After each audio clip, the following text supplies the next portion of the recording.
Irmãos, a paz do Senhor, tudo bem? Hoje nós vamos fazer um resumo de todas as lições do nosso terceiro trimestre de 2020. Vamos recordar como hoje realmente está sendo concluído o conjunto dessas lições.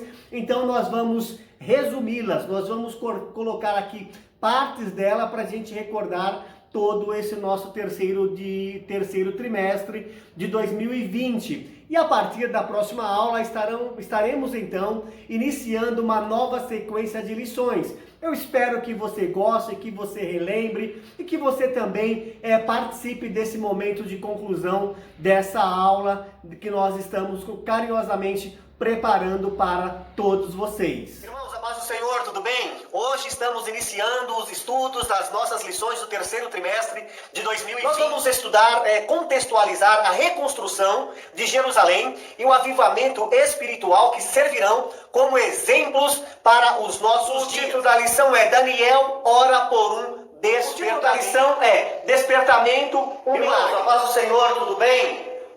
Hoje estudaremos a nossa terceira lição do terceiro trimestre de 2020. A lição que fala sobre que o despertamento renova. Vamos estudar hoje a nossa quarta lição do nosso terceiro trimestre de 2020.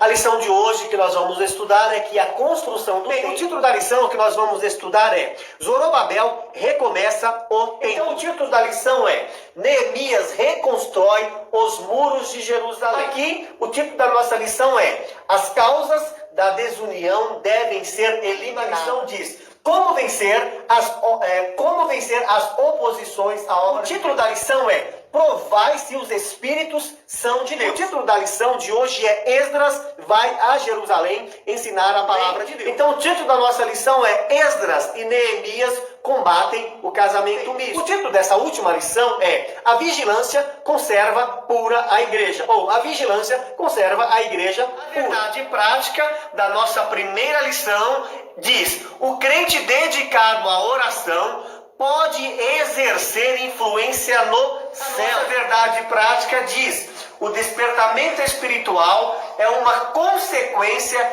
da submissão à vontade de Deus. O despertamento... Conclusão. O despertamento espiritual, primeiro nós vimos que o despertamento espiritual, ele emana de Deus, por isso ele usa os instrumentos que acharam necessário para cooperarem com a sua soberana vontade.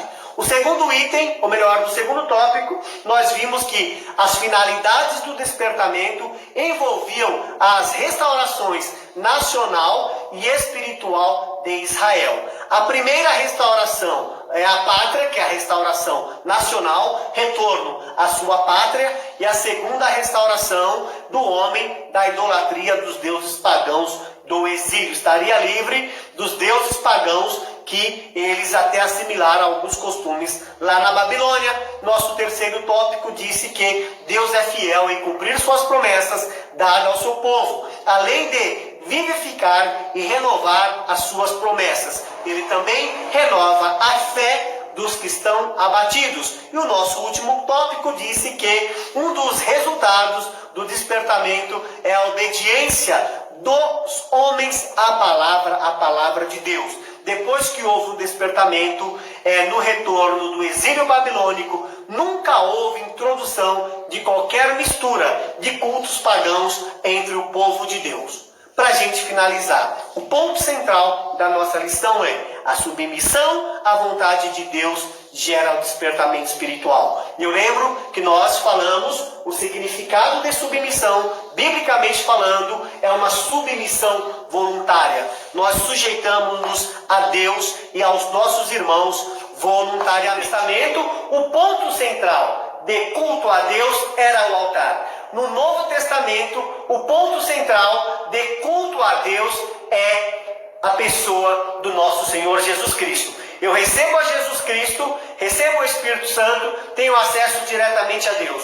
Você recebe a Jesus Cristo, recebe o Espírito Santo, tem acesso diretamente a Deus. Na nova aliança, no Novo Testamento, no período da graça que nós estamos vivendo, o altar não é o nosso ponto central de acesso. A primeira pergunta é: por que devo saber que a construção do templo enfrentou oposição? Então a primeira pergunta é: por que devo saber que a construção do templo enfrentou oposição? A segunda pergunta: que semelhança tem entre a construção do templo e a minha vida?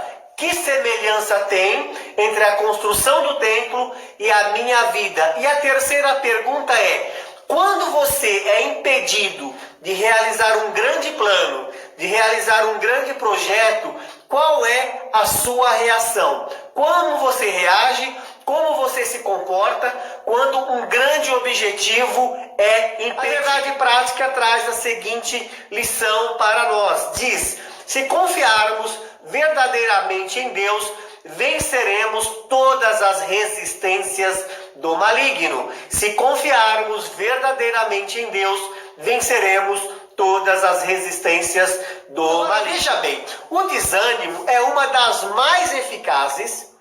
Presta bem atenção no que eu vou falar. O desânimo é uma das mais eficazes armas usadas por Satanás.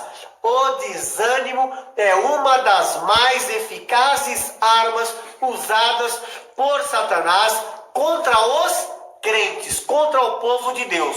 Então, o que nós temos que fazer? Nós temos que lutar contra. E para finalizar, nós vimos que a oposição dos inimigos fez com que os judeus abandonassem a construção do templo. E a minha pergunta, uma das minhas perguntas foi: como é que nós reagimos quando um grande plano nosso ou quando as nossas realizações são impedidas? Qual é a sua reação? Qual é a minha reação? Será que é a reação de desanimar totalmente ou é uma reação de lutar primeiro contra o desânimo e também lutar para que os planos realmente sejam concretizados? Então, para a gente poder finalizar, nós tiramos a seguinte lição: que nós devemos manter a nossa confiança em Deus apesar das circunstâncias. Eles se desanimaram com a liderança política, eles se desanimaram também com a liderança espiritual, mas a lição que fica para a gente é que nós temos que manter a nossa confiança em Deus apesar das circunstâncias. A verdade prática nos diz que, sob o poder de Deus, a igreja torna-se imbatível no cumprimento das tarefas que Cristo lhe entregou. Então, sob o poder de Deus, a igreja torna-se imbatível no cumprimento das tarefas que Jesus Cristo lhe entregou. Espero que você, por intermédio dessa lição, tenha refletido que Deus espera que você retome. Se você parou na sua carreira espiritual, se você parou na sua carreira ministerial, se você parou na sua caminhada cristã, a mensagem de Deus para a sua vida, por intermédio da palavra de Deus, é que você retome, assim como Deus orientou por intermédio dos profetas, que os líderes espirituais e os líderes políticos e todo o povo retomasse a reconstrução do templo. Nós trazemos como reflexão que é momento da gente recomeçar aquilo que nós paramos por causa de imposições, por causa de oposições ou por causa de algum tipo de dificuldade. A verdade prática diz o seguinte, e como eu sempre chamo muita atenção para a verdade prática: somente despertados podemos vencer qualquer obstáculo para realizarmos a obra de Deus. Somente despertados podemos vencer qualquer obstáculo para realizarmos a obra de... Vamos concluir? Então, o que nós vimos nessa lição? Nós vimos que nós temos um Deus que ouve e responde às nossas orações. Nós temos um Deus que ouve e responde às nossas orações. Nós vimos que com a bênção de Deus e permissão do rei, a bênção do Deus, o Senhor de todas as coisas e da autoridade da terra, permissão do rei, Neemias chegou até a cidade de Jerusalém para fazer a reconstrução do muro. Nós vimos que Neemias, cheio de fé, e coragem, inicia o levantamento dos muros. E nós vimos também, obviamente, que os inimigos se levantaram para impedir a construção dos muros. E por fim, que Deus deu vitória ao seu povo e os muros foram solenemente inaugurados. E a verdade prática da lição de hoje, ela fala que a união é uma força indispensável à igreja. A união é uma força indispensável à igreja. Que a união é um testemunho diante do mundo, é um estímulo para o crescimento da obra de Deus. Então, a união é um testemunho diante do mundo e um estímulo para o crescimento da obra de Deus. Para finalizar, finalmente devemos cultivar o nosso testemunho diante do mundo. A união entre os crentes é o selo da estabilidade espiritual e da paz da igreja. Então nós devemos cultivar o nosso testemunho diante do mundo. Que nós somos pessoas, que nós respeitamos uns aos outros, que nós ajudamos uns aos outros, que nós fazemos bem uns aos outros. Afinal, nós amamos uns aos outros. Então a união entre os crentes, ele é o selo da estabilidade espiritual e da paz. Bem, na lição de hoje, nós vamos destacar as medidas adotadas por Neemias a fim de vencer as oposições à realização da obra de Deus. E também a lição vem nos ensinando que jamais devemos permitir que alguma coisa venha abalar a nossa fé, porque sem fé é impossível agradar. O Espírito Santo não se preocupa acerca da posição de nosso corpo. E isso é muito importante. O Espírito Santo não se preocupa acerca da posição do nosso corpo. Isto é, se nós estamos orando ajoelhados, se estamos orando deitado ou se estamos em pé. Isto pouco importa, porque a nossa comunicação com Deus parte a partir dos nossos pensamento. E isto é um segredo para estarmos sempre orando. Então, é possível que nós oremos sem cessar, porque não precisamos de posturas físicas para poder dirigir uma oração a Deus. Não é necessário orar só quando estamos de joelho, ou deitado, ou em pé. Isso para Deus não. Quando nós temos uma situação que nós temos que apresentar a Deus, nós não precisamos esperar a oração da segunda-feira à noite, não precisamos esperar o momento de oração do círculo de oração tal dia. Nós podemos falar com Deus a qualquer momento, em qualquer lugar. Algumas pessoas falam que se orarmos mais que uma vez a Deus, isso é falta de fé. Isso aqui é um equívoco para as pessoas que pensam desse jeito. Porque nós vimos aqui Jesus Cristo repetindo a mesma oração 3 vezes. Nós vimos o apóstolo Paulo orando várias vezes. Nós vimos o profeta Elias. Olha só, o profeta Elias, que quando clamava para Deus fazer cair fogo do céu, nós vimos no embate com os profetas de Baal, naquele momento caiu ali fogo do céu. Nós vimos numa outra situação em que 2 comandantes se dirigiram a Elias e ele clamou que Deus mandasse fogo do céu, e realmente veio fogo do céu.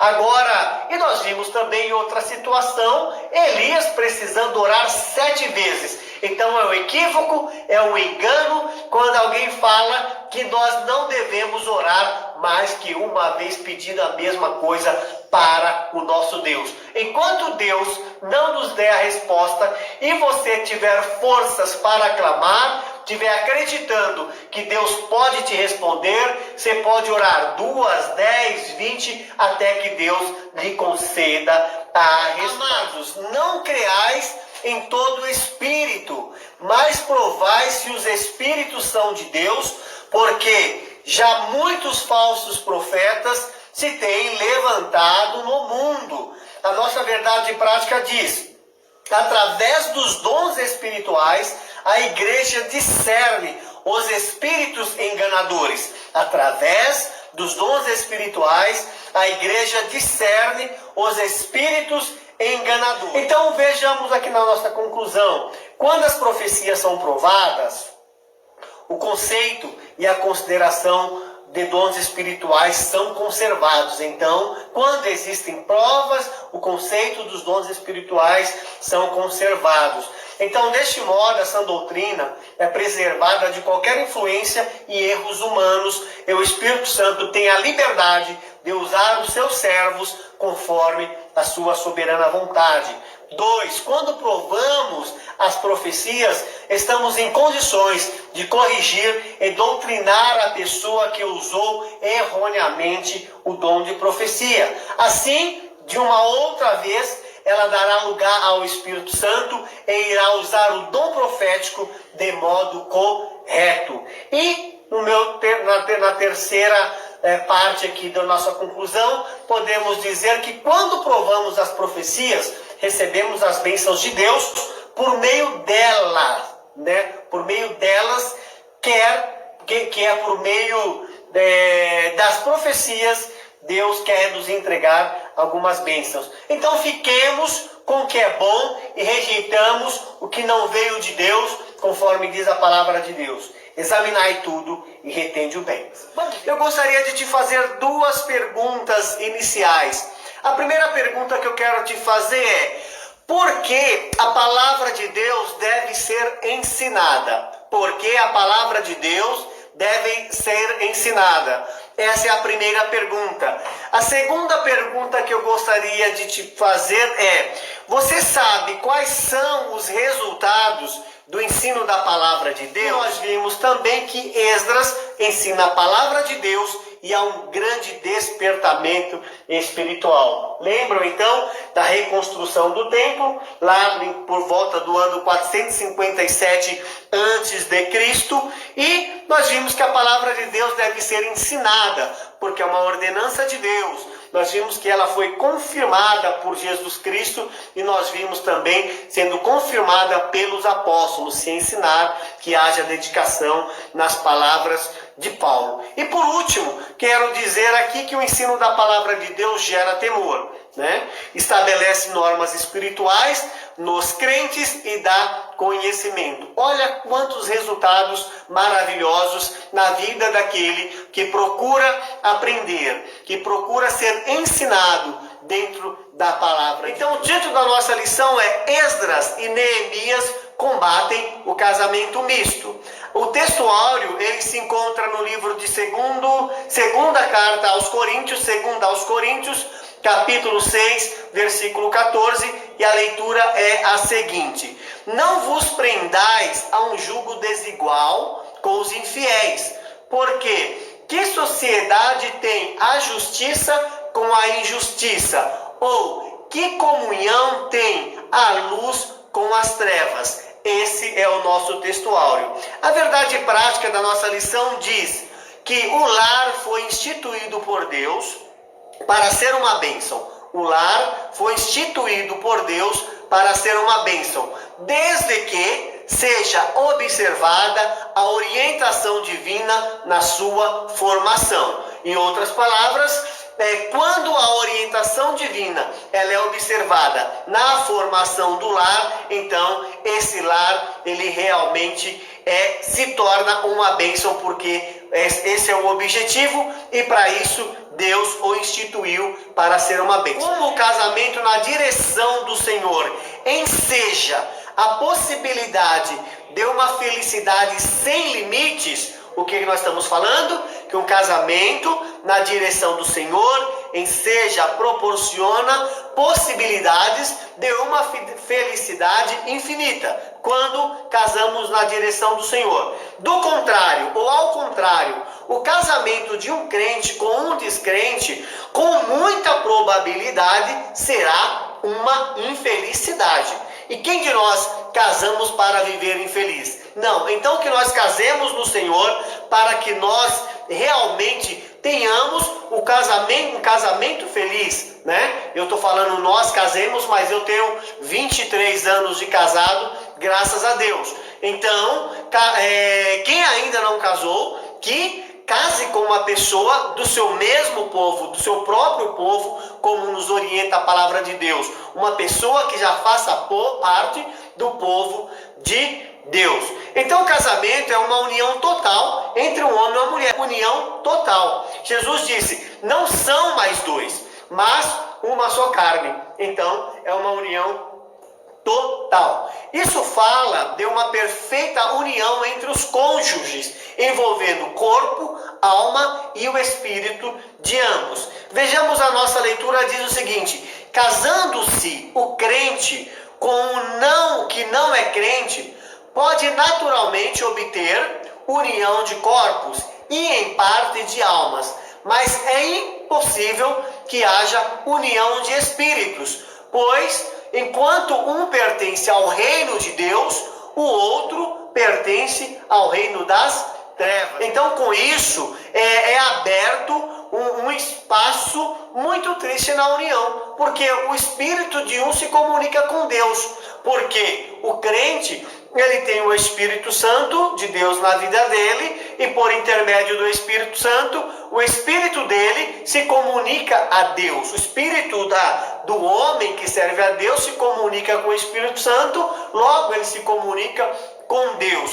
E o Espírito de quem não tem o Espírito Santo está se comunicando com quem? Vejamos o que o nosso comentarista diz. É impossível calcular o sofrimento de uma união desta natureza, ou que um sofrimento que uma união dessa natureza tem causado. Também a parte não crente, uma outra coisa, a parte não crente, ela não respeita a parte crente, porque a parte não crente sabe que a parte crente errou contra a Bíblia, amando mais o casamento do que a Deus. Então, para o jovem, o seu desejo de ter um lar e experimentar a riqueza do amor de um companheiro ou de uma companheira, esse desejo de ter um lar, de experimentar o amor, a riqueza do amor, isso é um desejo natural. E nós temos que lembrar, no caso jovem também, lembrar que Deus ouve a oração. Embora o jovem ou a jovem, quando vai se casar, não deve observar somente a questão de julgo no sentido de servir ao Senhor. Existem outros aspectos na vida da jovem, na vida do jovem, que devem ser observados, levados em considerações, para ver se realmente tanto um quanto o outro vão viver em igualdade de julgo, se vão levar o peso do casamento, a responsabilidade do casamento de igual para igual, nenhum sendo um peso, não o marido agora não sendo um peso para a esposa, e nem uma esposa sendo um peso para o marido. Por fim, ouçamos o bom conselho da palavra de Deus, que é: espere em Deus. Espere em Deus, que com oração, com perseverança, Deus, ele vai mostrar o jovem certo para a jovem e a jovem certa para o jovem. A verdade prática diz: através da vigilância, a igreja se manterá pura e não se afastará do modelo traçado por Cristo, rejeitando assim as inovações e mundanismo dos nossos dias. Eu vou repetir a verdade prática, que diz: através da vigilância, a igreja se manterá pura e não se afastará do modelo traçado por Cristo, rejeitando assim as inovações e o mundanismo dos nossos dias. Jesus Cristo diz: orai e vigiais para que não entreis em tentação. Então nós temos que tomar cuidado através da oração, através da vigilância, para não entrarmos no primeiro estágio da queda. O primeiro estágio da queda é justamente estar enredado, estar justamente envolvido em uma tentação. Jesus Cristo nos orienta para que oremos e vigiemos para que não entremos em tentação. E acrescentou que o espírito está pronto, mas a carne é fraca. Por que a oração é um recurso tão importante para nos manter vigilante? Primeiro, porque é pela oração que nós vivemos em comunhão com Deus. Então, quando nós estamos em contato com Deus, quando nós estamos em conexão, em amizade, nessa liberdade de comunhão com Deus, nós estamos fortes e felizes. Então, por isso que a oração é um fator fundamental para a nossa vida espiritual, para mantermos-nos firmes. Segundo lugar, a oração é uma arma eficaz contra Satanás. Efésios 6:18 diz que quando combatemos e prevalecemos contra nosso inimigo, permanecemos então vigilantes. Em terceiro ponto, a oração é o meio pela qual recebemos as bênçãos de Deus. A oração nos enche da graça de Deus, ou nos enche de sua graça, e nos faz pronto para o grande culto nas nuvens, ou seja, para o nosso encontro nas nuvens com o nosso Senhor Jesus Cristo, e posteriormente, ou esse posteriormente é questões de fração de segundo, nós entrarmos então no céu. Então estejamos atentos à nossa conduta, sempre buscando a santificação e purificação, para que não apareça alguma mancha em nossos vestidos. Em 1 João capítulo 3, versículo 3, o apóstolo disse: qualquer que nele tem essa esperança. Qual esperança? A esperança que um dia Jesus Cristo vem aqui. Então essa é a nossa esperança. Vamos concluir a nossa aula? O que nós vimos aqui? Primeiro, que à meia-noite o dia findou. Tudo que aconteceu até meia-noite pertence ao passado, pertence ao ontem. Vimos também que a meia-noite é o anúncio de um novo dia, mas também a chegada da noite. E se falando do arrebatamento, enquanto para a igreja, enquanto para aqueles que forem arrebatados, é a chegada de um dia. Mas para aqueles que ficarem para a grande tribulação, é a chegada de uma noite. E a expressão meia-noite significa também que a natureza sente as trevas e que as nações estão em trevas. E por último, a expressão meia-noite significa a vinda infalível do noivo. A meia-noite, a chegada do noivo, simbolizando aqui o Senhor Jesus Cristo para poder encontrar a sua noiva, simbolizando a igreja. E então essa vinda, ela é infalível. E para terminar, nós vimos que se estivermos vigilantes, seremos guardados do sono espiritual e discerniremos os dias. E assim a gente conclui então o nosso terceiro trimestre de 2020, nessa lição que vem falando sobre a vigilância, pois é a vigilância que conserva a igreja pura. Para encerrar, chegamos ao final então da nossa 13ª lição, chegamos ao final do nosso terceiro trimestre de 2020. Eu quero te parabenizar por completar o estudo não apenas dessa lição, mas o estudo de todas as lições desse terceiro trimestre de 2020. Bem, o que nós vamos ver no nosso último trimestre desse ano? A partir de outubro, nós estaremos estudando o tema que fala sobre a fragilidade humana e a sabedoria divina. Bem, você gostou do comentário desta lição? Você gostou das lições desse trimestre? Então, faça essas aulas ter mais alcances. Você lembra dos 5 passos que eu falei no início, falei no meio e quero falar agora para a gente terminar? Curta essa aula, se inscreva no canal, ative as notificações, compartilhe esta aula e deixe o seu comentário. Agora, terminando aqui, você pode deixar seu comentário. Como eu disse no começo, se você compartilhar essa aula com mais uma pessoa, nós teremos o dobro de pessoas participando dessa mensagem de alerta, dessa mensagem de despertamento, esse chamado à vigilância que conserva a igreja pura. Tá? E lembrando, tudo isso aqui é gratuito. Então, encerramos por aqui. Muito obrigado. Que Deus continue abençoando a sua vida. Que Deus continue abençoando a vida da sua família. Eu quero a sua companhia no nosso último trimestre de 2020 e eu também quero a sua companhia na nossa próxima aula, que estará disponível domingo próximo, para nós continuarmos aprendendo a palavra de Deus, ok? Muito obrigado, até a próxima aula. Então, você gostou de relembrar as nossas lições que nós estudamos durante esse terceiro trimestre de 2020? E como sempre, eu quero te pedir para que esse resumo, para que esse conjunto de lições tenha mais alcance, eu quero te pedir, já que você gostou, já que você participou, que agora você comente, que você curta, que você compartilhe e também não deixe de se inscrever para você começar a receber as próximas lições do próximo trimestre que se inicia, ok? Mais uma vez, muito obrigado, te agradeço por participar de cada aula. A minha oração a Deus é que Ele continue abençoando a sua vida, é que Ele continue abençoando a vida da sua família e nós nos encontraremos na próxima aula, querendo Deus.